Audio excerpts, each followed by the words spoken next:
Charlotte Lillian, or Chatty MacEldowie, was born on December the 10th, 1895 at Sandymount, Darramore Park South on the Malone Road. She was the daughter of Elizabeth Sissy McGeegan and William Willie MacEldowie, the noted Belfast solicitor, who founded the firm of George MacEldowie and Sons, whose offices are still situated at 26 Corn Market in the very centre of Belfast. After a spell with the Irish Players, Charlotte moved on to the Gate Theatre and later to the Abbey Theatre in Dublin. She finished up on the London stage, where by this time she had changed her name to Moya McGill, and in 1928 she married for the second time to Angela Lansbury, a timber merchant, the son of a pre-war charismatic labour leader from 1932 to 35, George Lansbury, who in the years before the war toured Europe in a hope that he might find a way of preventing the war which broke out in 1939. Edgar and Moya were happily married. Their daughter Angela was born on the 25th of October 1925 in Regent's Park, and twin boys were born 5 years later. Their happiness was shattered when Edgar, their father, died of cancer in 1934, aged just 48, when Angela was only 9.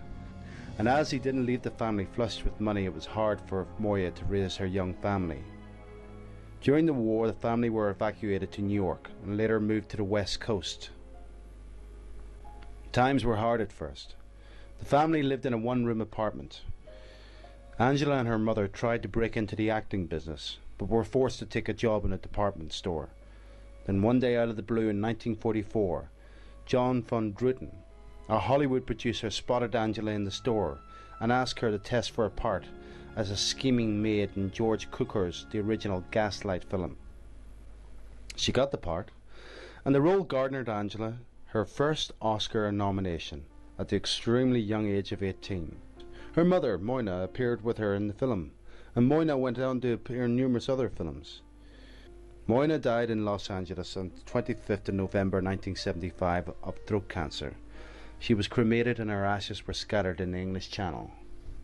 If you hadn't guessed by now, Moya was the mother of the Tony Award-winning actress Angela Lansbury, whose role as the kindly sleuth, Jessica Fletcher in Murder, She Wrote, made her in the 90s the highest paid actress.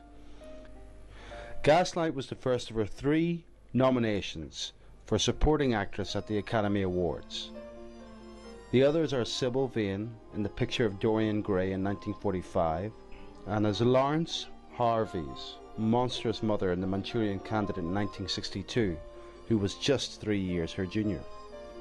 Angela married twice. Her first husband, Richard Cromwell, turned out to be gay, but it was only after her second marriage to Peter Shaw, the Irish literary agent, that her career took off, as she remarked, "My career never depended on my looks, which is why it had legs. To be honest, my career didn't go into orbit till I was 40, when I started to play spiteful, villainous and unsympathetic older parts." She won the Tony Awards for her stage performances as the high-spirited aunt in the musical Ma'am and as the pie shop owner in Sweeney Todd in 1979. Angela once said of her Irish roots, "There is very little I hold close to my heart or take immense pride in as my Irish heritage. It is the part where I draw my strength, where I get a great sense of comedy and whimsy."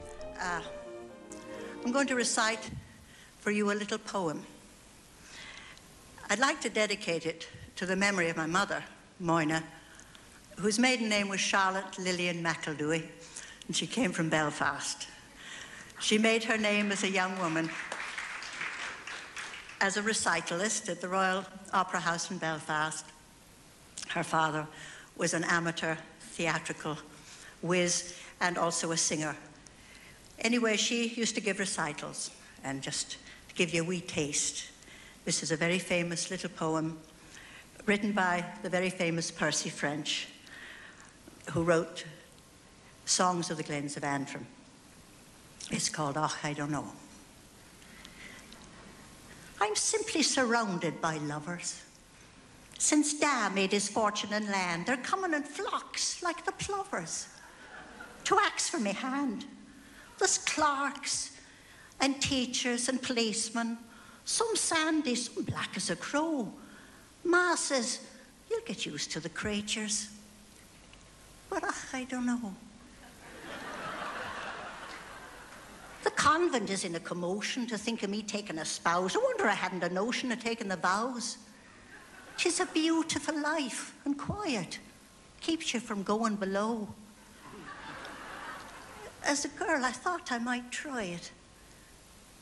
But I don't know. I mean, I've none but myself to look after. And marriage, it fills me with fears. I think I'd have less of the laughter and more of the tears. I'll not be a slave like me mother, with 6 of us all in a row. Even one little baby's a bother. But I don't know. There's a fella that's taken me fancy. They say he's a bit of a limb. Those marriage is terrible chancy. I chance it with him. He's coming tonight. Oh, I tingle from the top of me head to me toe. I tell him, I'd rather live single. But I don't know.